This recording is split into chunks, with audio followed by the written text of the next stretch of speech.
और ये ईडी ने सुप्रीम कोर्ट को कहा है कि साहब आपकी बेल, आपको कोई लीगल राइट नहीं है, ठीक है ना? हाँ हाँ, ठीक है।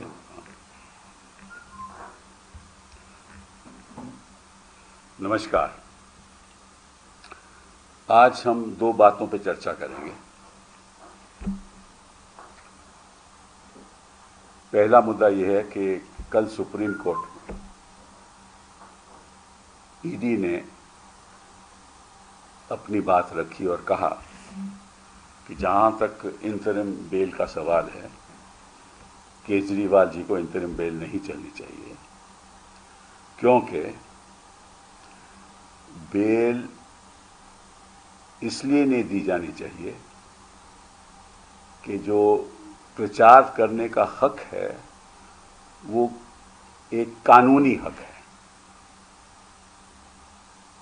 वो संवैधानिक हक नहीं है। तो कोई कहे कि मुझे अंतरिम बेल पे आप रिहा कर दो, तो संविधान के आधार पे वो गलत होगा। और अगर कानूनी हक है केवल, तो कैसे कोई कह सकता है, क्योंकि उनके खिलाफ तो केस है और उसकी तफ्तीश हो रही है। और ये बात भी सही है कि जो चुनाव में प्रचार करने का हक है वो कानूनी हक है,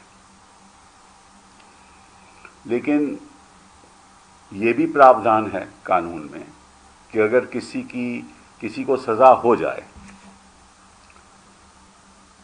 और कोर्ट कहे कि साहब इस सजा को हम स्टे कर देते हैं, तो प्रचार में हिस्सा ले सकता है ना।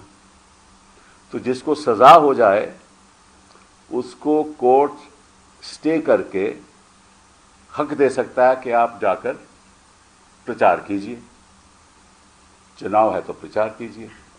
वो भी हक दे सकता है कि आप अपना नॉमिनेशन फॉर्म भी फाइल कीजिए, आप चुनाव भी लड़ सकते हो।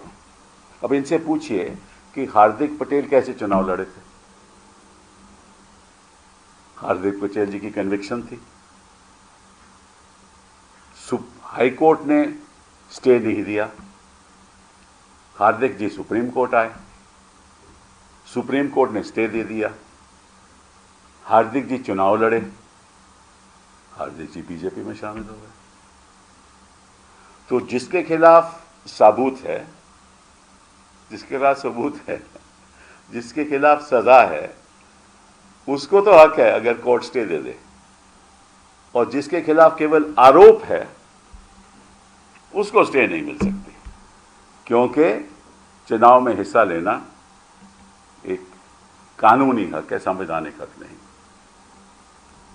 तो ये किस किस्म की राजनीति हो रही है और किस किस्म की राजनीति ईडी कर रही है कि जिसके खिलाफ सबूत नहीं, आपको उसको अंदर रखे हुए हो, और इस वक्त आपने गिरफ्तार किया जब चुनाव आ रहा था, चुनाव में हिस्सा नहीं ले सकते। वो एक अपनी पार्टी के लीडर हैं, दिल्ली के चीफ मिनिस्टर हैं। और ये छोड़िए, सब इन पदों को छोड़िए, लीडरशिप को छोड़िए, चीफ मिनिस्टर हैं वो भी छोड़िए, इस देश के नागरिक तो हैं ना। और मालूम सुप्रीम कोर्ट ने क्या कहा है कि फेयर एंड फ्री इलेक्शन, मतलब कि निष्पक्ष चुनाव, basic structure of the constitution, मतलब कि संविधान का बेसिक स्ट्रक्चर है। तो अगर किसी नागरिक को जिसके खिलाफ केवल आरोप है, आप छोड़ दीजिए कि वो चीफ मिनिस्टर, उनको आप हक नहीं देने दोगे चुनाव में हिस्सा लेने का, प्रचार करने का, तो वो बेसिक स्ट्रक्चर का उल्लंघन होगा, क्योंकि आप बाकियों को हक दे रहे हो, एक राजनीतिक दल के नेता को, एक नागरिक को हक नहीं दे रहे। मैं समझता हूं कि इस किस्म की बयानबाजी, इस किस्म की बहस केवल एक ही लक्ष्य के साथ कोई कर सकता है, वो ईडी तो आपको मालूम है किसी तरीके से अरविंद केजरीवाल को यहीं रखा जाए, तिहाड़ में रखा जाए, रिहा नहीं किया जाए। अब मैं आपसे पूछना चाहता हूं कि कल को चार्जशीट में कुछ ना निकला तो क्या ये वक्त वापस आ सकता है?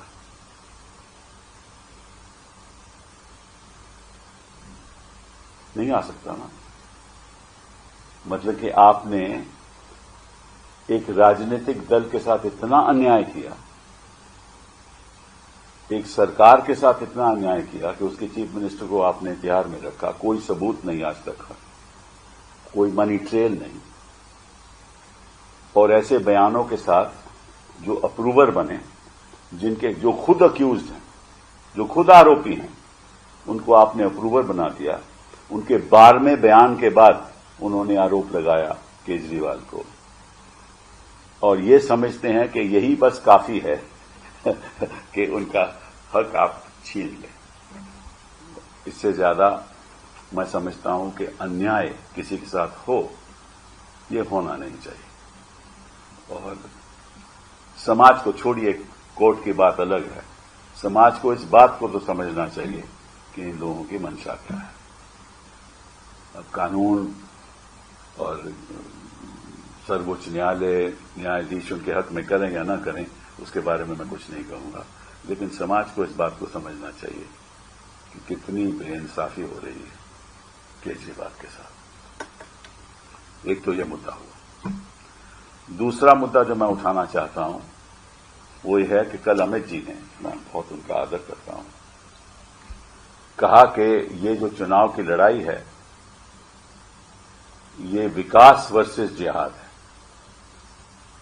विकास वर्सेस जिहाद। और मैं समझता हूं कि लड़ाई विकास वर्सेस जिहाद नहीं है। विकास तो इनका हो रहा है और सर्वनाश बाकियों का कर रहे हैं। इनका विकास तो हो गया, ये तो सत्ता में बैठे हुए हैं, इनको इलेक्टोरल बॉन्ड से पैसा भी मिल गया। इनका मकसद है कि सबका सर्वनाश करो, विकास नहीं सर्वनाश। कैसे सर्वनाश करो?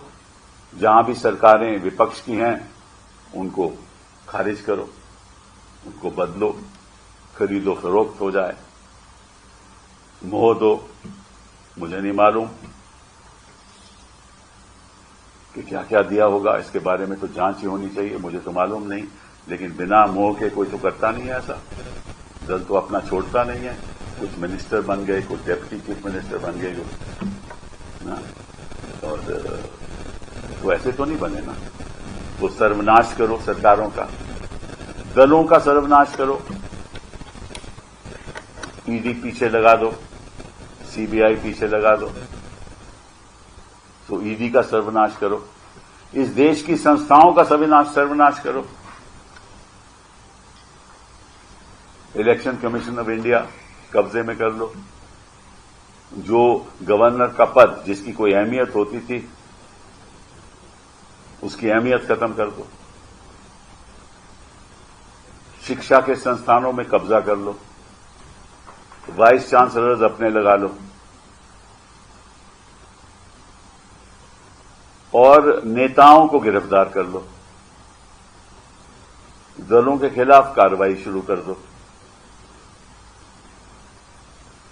और अगर कोई आपके खिलाफ बोले तो उसको यूएपीए लगा दो। पहले तो सेडिशन लगा सकते थे, अब तो नहीं लगा सकते, पहले सेडिशन भी लगाते थे। और ऐसे ऐसे लोगों को चुनाव लड़ाओ जो शोषण करते हैं। महिलाओं की बात करो, महिला शक्ति की बात करो, नारी शक्ति की बात करो, लेकिन जब शोषण हो तो चुप रहो, किसी को बोलने का हक ना दो, और पैसों से सबको बटोर लो, अपनी संस्थाएं बना लो।